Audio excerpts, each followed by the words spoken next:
prosecutors. And your minimum sentence, depending on the type of felony it is, your minimum is 25 years in the prison. Now, so you're either going to end up in prison, or either last time you use may be the last time you use, and somebody may end up having to identify your body. The moment this defendant mentions constitutional rights, everything changes. What he believes is a legal argument quickly turns into a dangerous misunderstanding of how drug cases actually work. And in this courtroom, that confusion could cost him decades of his life. Yes, yeah, and I understand. I know I think at a jury trial that would be 25 plus years if I were to lose. That I understand. I feel as if I don't have to go to that route, thinking I know I'm not gonna beat the case. But now, in my experience as a defense attorney and prosecutor, with regards to drug cases, sometimes people complain because there was a search warrant. They say the search warrant was improper, right? So that's something maybe you can file a motion on. Sometimes you have people who maybe were driving a vehicle pulled over by the police, and you say the police never should have pulled me over. And I'm just speaking to you in layman's term. And that may be a reason, right? So those are usually the reasons for people are saying my rights were violated. Now, drug cases normally, and yours normally, would probably be, a third-degree felony with a range of punishment of 2 to 10 years in prison. But if you are designated as a habitual and the state is able to prove up that you're habitual, now how do they prove that up? Usually, you know what it ends up being? They have somebody send what's called a PIN packet. And the PIN packet is a packet that has documents in it that will show that you were sent to prison or something before this case, right? So if that has happened twice before this case and the state is able to prove it, then that means you're designated as a habitual. The law changed back in the day. Didn't matter how many times you had been to prison, you wouldn't be designated as a habitual. But all around the country, they started doing this 3 strikes and you're out thing, right? So with you, instead of your range of punishment being 2 to 10 if you were found guilty, your range of punishment is a minimum of 25. So that means if you go to a jury, if a jury were to find you guilty, they can't give you probation if they find that these allegations are true. Your minimum is 25. If you come to me for a bench trial, and what I can tell you, I've had bench trials before me. This is the point where the courtroom goes silent. Judge Boyd explains something many defendants never truly understand. Habitual offender status changes everything. What starts as a drug charge suddenly carries a minimum of 25 years. No probation, no flexibility. Once those enhancements apply, the judge's hands are legally tied. For me, where I found people guilty and I found people not guilty.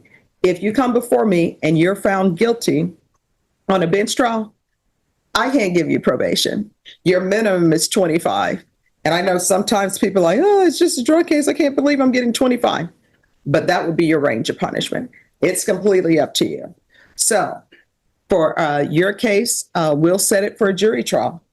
Like I was going to say, it says here that I was found with, 1 gram. I had 3.2 grams. You don't want to let or admit to things. You're not on the oath, so you'll be fine. But this is what I can tell you about your case. Could I see the indictment on Andres Hernandez, please? Judge Boyd draws a hard line here. Even if someone believes they were mistreated during an arrest, that doesn't erase a criminal charge. Civil complaints and criminal cases are handled separately, and confusing the two can be a costly mistake.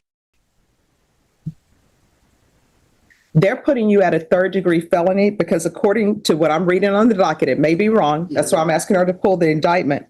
You were in a drug-free zone. That was on the sidewalk. Yeah, here's the thing though, but drug-free zones, like schools, are usually drug-free zones. Yeah. So if you're within a certain feet from a school, so that means that maybe if you have a possession less than a gram, it's no longer a possession less than a gram. They enhance it because you're in a drug-free zone. And when they enhance it, it becomes a 3rd degree, you become a habitual. Your minimum is 25. Now, if it's just a regular state jail felony drug case, then you're most likely looking at 2 to 20 years unless there's something else out there. So that's where we are. So 10, that's so 44B doesn't work on this one either, right? They're not, no. Nothing like that, nothing like No. that. 44, nothing like that. Okay. Well, when they arrested me that day, it was San Antonio Independent School District Police. They called. They're allowed to do they that. called that San Antonio Police Department twice, and they never showed up. So they took me to their facilities, and they took my wallet from me. They took my credit card. They took my money, and they put it inside my backpack, and they kept it in their facility. And to this You day, don't have it. to this day, I'm unable to keep my money. I'm unable to keep my credit card because. Okay, let me explain something to you, and I want you to internalize what I'm saying. And I thought it was a violation of the 14th Amendment. All right, I want you to internalize what I'm saying, right? Yes. I've had clients in the past before who have told me, This is the turning point. The state removes the habitual enhancement, a massive shift in this case. Suddenly, the risk of 25 years disappears, replaced by a defined plea agreement. One decision just changed the defendant's future. less than 1 gram in a drug-free zone, the range of punishment is anywhere from 2 to 10 years. Yes, Your Honor. According to the plea, the state is proceeding on count 1, waiving the enhancement. They're asking that your punishment be assessed at 2 years in the prison. There's $1,000 fine, sir, maybe rough you up. That is a whole different case. We're just here dealing with the criminal case. So the fact that you're saying that the school division, they kept your license, they kept your credit card, maybe they took some money, that's a civil matter. It has absolutely usually nothing to do with the criminal case. You understand? Never in my rights either.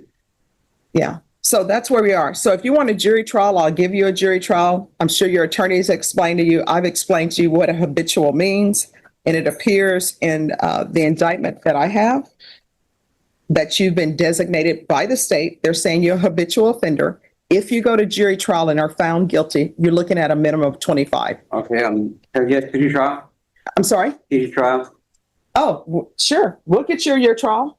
Judge, and for the record, the offer that I conveyed to my client was, Oh, I don't need to know the offer. If you want to put the offer on the record, you can. yes. All right, just go ahead and go over there and everything explained to you. Yes, Your Honor. All right, counsel, have you received all discovery? Did you review it with your client? Yes, Your Honor. Court will find that the state is in compliance with discovery. Mr. Hernandez, did you review the document entitled True Bill of Indictment with your attorney? Did you understand it? Yes. Counsel, do you waive the reading? Yes, Your Honor. State, are you proceeding on the indictment as presented? No, Your Honor, state needs to waive the habitual offender enhancement allegation. Any objection? No objection.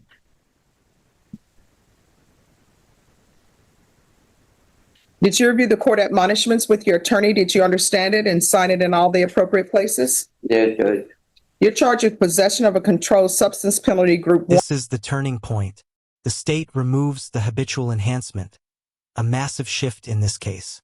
Suddenly, the risk of 25 years disappears, replaced by a defined plea agreement.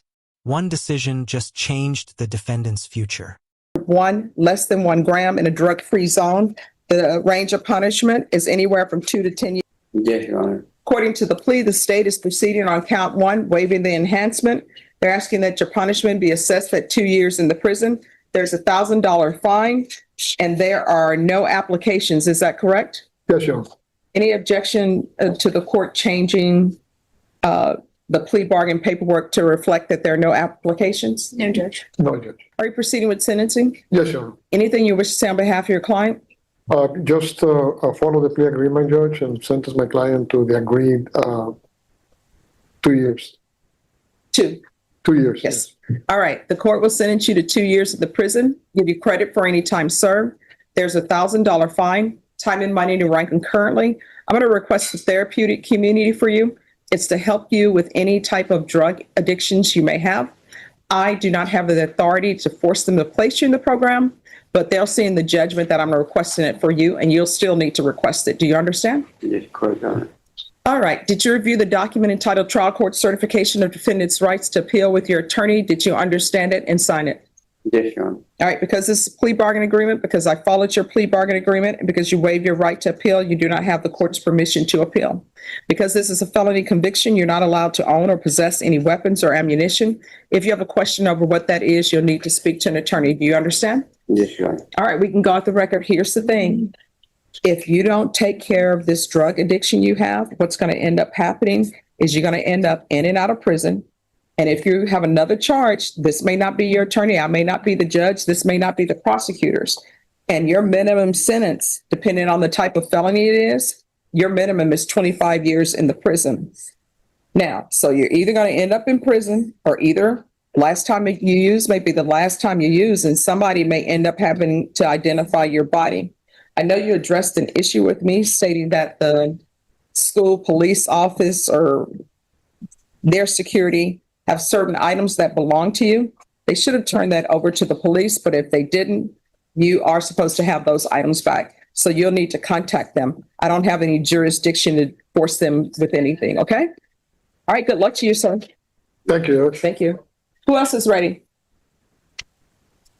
This case is a powerful reminder that courtroom outcomes often hinge on understanding the law, not emotions.